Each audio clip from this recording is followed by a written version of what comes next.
This is Andrew Cameron. Current time is going to be 5:15.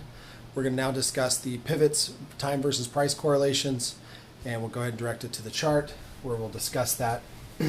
The idea behind the time versus price correlation, what we're going to look at is obviously when we're dealing with this particular chart, which is a 30-minute chart. Let's go ahead and just start for this particular time frame.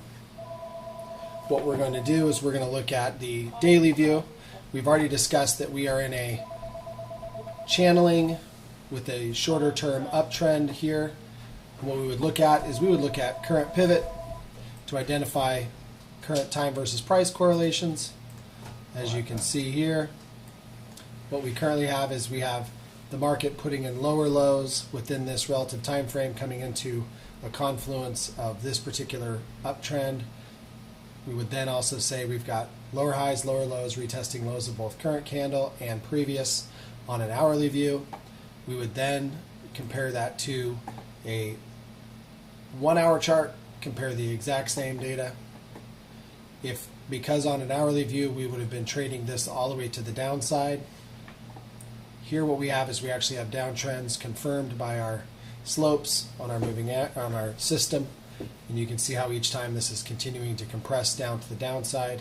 So we would watch this and still be net short here and compare the lower highs and lower lows of each of these candles, knowing that we're still in a bearish pivot on the US dollar. So that would again support being long the euro as well as other basket currencies. From the 1 hour time frame, we then break that down to a 15-minute. As we zoom into the 15-minute, we again do time versus price correlations, noticing that we still have downtrends accelerated here. So that would then also confirm to be net short on this particular time frame.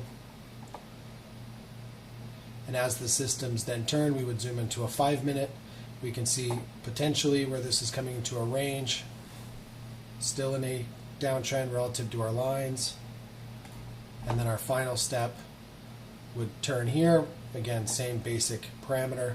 So we're comparing multiple time frames against the trends, and we're looking for turns in the market relative to the prevailing trend. So if we were on a daily view, we're currently in a uptrend but a short-term downtrend.